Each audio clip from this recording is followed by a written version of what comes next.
What's going on, everyone? Welcome on into NZ for 3 Sixers preview as we are diving into the 76ers' second game of the season against the Charlotte Hornets, this time in South Philadelphia, where the Philly faithful get to see Tyrese Maxey and VJ Edgecombe play together for the first time this season at home. It should be a blast, and the Sixers are coming off a ridiculous win against the Celtics in what is one of the best games I've ever seen as a 76ers fan, and this has been one of the best openings to an NBA season of all time. Each game, it seems like, have been going down to the wire and have been a blast from an entertainment standpoint, and I cannot wait for the rest of the season to play out, especially with how excited Sixers fans are right now, and for good reason, as in this preview video, we are going to go over Game 2 of Tyrese Maxey and VJ Edgecombe, what they're going to look like. We're going to give our takeaways from the lineups Nick Nurse was running against the Celtics and how that is going to change against the Hornets. We're going to go gloss over the real concerns that the Sixers have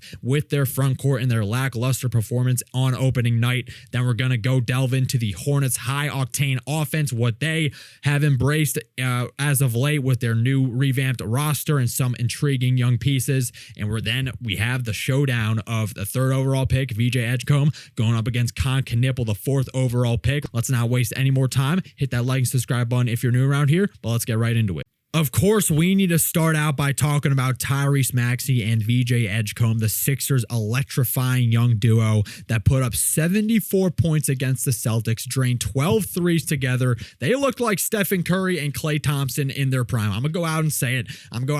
The Sixers win against the Celtics was a flat-out carry job. You know, VJ Edgecombe and Tyrese Maxey, they are really changing the culture of this team. They are spearheading the next era of Sixers basketball, and you could have swore that they were fiery trail marks on the court after with how fast they were playing. It was fantastic. And the fact that Maxey and VJ, they were playing with as much team chemistry at this point of the season, the first game of the season, it was like their minds were connected and they were feeding off each other on so many possessions. I mean, 3 out of 6 of Maxey's assists, they were off VJ buckets. I mean, 2 of them were threes from VJ with Anthony Simons. Simons was disrespecting VJ from the perimeter. He was glancing at Maxey the entire time, and Max was like, all right, Rook, I trust you. Go let it fly from 3. And that's what VJ did. He drained those threes, and then Maxey's 3rd assist off of with a VJ bucket was a cut where Maxey, he was able to knife his way to the basket. VJ recognized that the Celtics defense was completely collapsed on Maxey. I mean, so many times the Celtics defense, they were just glancing at Maxey, taking their eyes off their man, and that's great to see. Maxey finally get some respect from these NBA defenses. VJ recognized that, goes right to the down the baseline, and Maxey goes and finds him on a slick bounce pass. I mean, the fact that Maxey and VJ, they are both basketball maniacs. They live and breathe the game of basketball. VJ talks about how he just watches basketball all day. Maxey's always in the gym. We see the Sixers finally prioritize youth and speed, and they are the physical embodiment of that, and the 76ers offense that is going to come out of Maxey and VJ and the way they operate together. What stood out to me the most in that Celtics game was Nick Nurse prioritizing Tyrese Maxey as an off-ball scorer. I mean, we've seen that when, James Harden was on the team, Maxey was playing some of the most efficient basketball of his career because he didn't have to take on the majority of the playmaking responsibilities.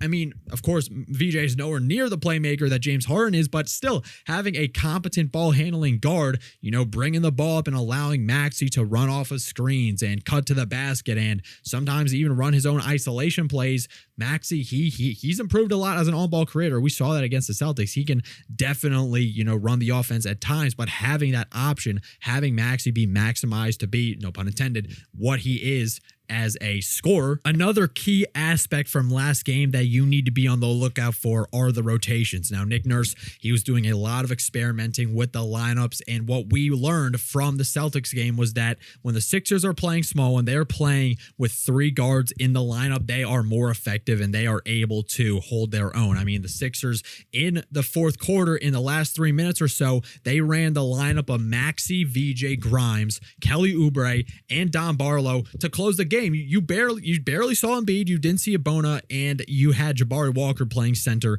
in spurts in the fourth as well. The Sixers and Nick Nurse, he embraced Tyrese Maxey and VJ Edgecombe. He knew that if the Sixers were going to win that game, they needed to embrace their play style, and that was shown the most in the lineups that were being played. When Maxey, Grimes, and Edgecombe were sharing the court together, they had some really productive lineups. They were +3 when they were paired with Barlow and Walker. They were +7 when with Barlow and Bona, and +8 with Oubre and Barlow. That was the lineup to go and close the game. And what we saw from the Celtics matchup was that you cannot have two non-shooters on the court unless you have three fantastic floor spacers. I mean, Barlow and Walker, they are non-shooters, but you had Maxey, Grimes, and Edgecombe who are on fire from three, so you were able to go and hide those weaknesses. They were not able to do that when they were running the lineup right here with Maxey, Edgecombe, Oubre, Barlow, and Embiid. They were -14 because Oubre and Barlow can't shoot. Embiid was horrible from deep. He was horrible the entire game, and all the defensive pressure was being focused on Maxey and Edgecombe. The Sixers cannot constantly have two non-shooters on the court unless they play three guards. And when they are playing three guards, they got a lot more floor spacing, and they can also close out on threes more. Dominic Barlow, he was playing the center to close the game, and although he is fast enough to close out on threes, and the Sixers had some great stops against the Celtics in the fourth, he still prefers to play drop coverage, and it was really confusing that the Celtics stopped running pick and rolls with Keita. He was getting some easy baskets gliding to the rim. The Sixers were just lost on the defensive end of the floor at times in that game, and of course you had Tyrese Maxey dropping 15 points in the quarter, and they did shoot 7 for 10 from deep in the fourth. So it's gonna be hard to replicate those amazing crunch time performances, but you cannot have those non-shooters. You need to embrace Tyrese Maxey and VJ Edgecombe and Quentin Grimes, especially when you have Paul George and Jared McCain out of the game. We should expect that more. The Sixers, they showed that they are going to put their trust in their young backcourt. Even with Josh Green and Grant Williams out, the Hornets put on an offensive clinic against the Nets, dropping 136 points, 60 points in the paint, shot 17 for 36 from deep, 47% from three, had 9 players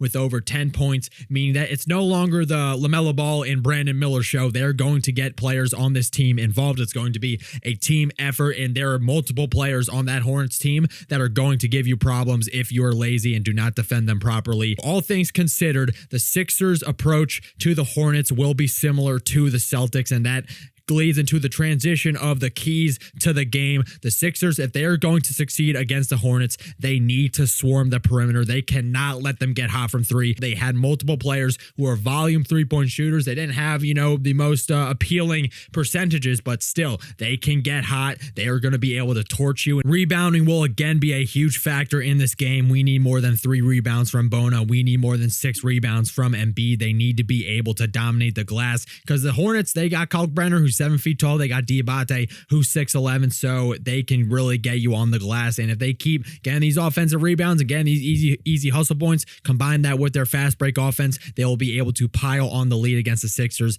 especially if they get hot from three. So you need to make sure that you're securing these defensive possessions. We might see lineups where Embiid is being played alongside Dom Barlow or Jabari Walker. Definitely not Bona, because it just has not seemed like Nurse has wanted to play Embiid and Bona together. I mean, the first game, even with in the preseason, we saw that, him experimenting, but at the end of the day, that might have just been preseason, and we did not see Embiid and Bona share the floor once. Embiid, the most of the time he was getting with the power forwards, it was with Bona, it was with Jabari Walker or Dom Barlow. So expect maybe some more floor spacing. Have that 3-guard lineup in there alongside those two, and maybe have that maximized spacing even more by having the 3-guard lineup, and maybe have Kelly Oubre play the power forward position next to Embiid. And if they're able to do that, they can swarm the perimeter more, and you could just hope that Embiid is able to go out and not get cooked so much in the pick and roll and in the interior. The Hornets, they did show that they can get a lot of points in the paint as well. So you got to make sure that you are communicating playing defensively and not overhelping and not allowing them to cut to the basket.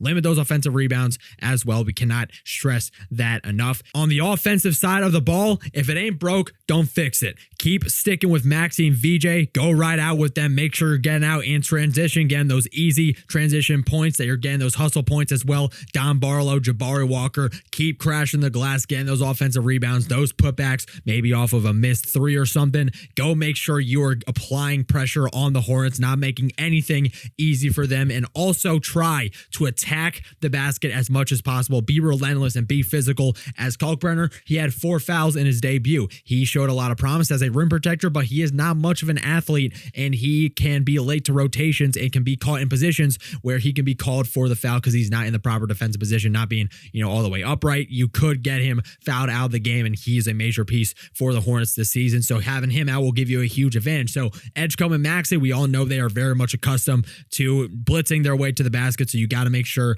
that you are putting as much rim pressure on the Hornets as possible. And that is what the Sixers are going to be looking to do as they try and get their second win of the season. I am hyped up, man, to see this team play once again, this time at home in South Philly. Should be a blast, I'm sure of it. And yeah, man, we'll release a post-game video after the game. Stay tuned for that. Let's hope the Sixers get this W. VJ Edgecombe, another masterclass incoming. You heard it here first on NZ for 3. I'll catch you on the next one. Peace.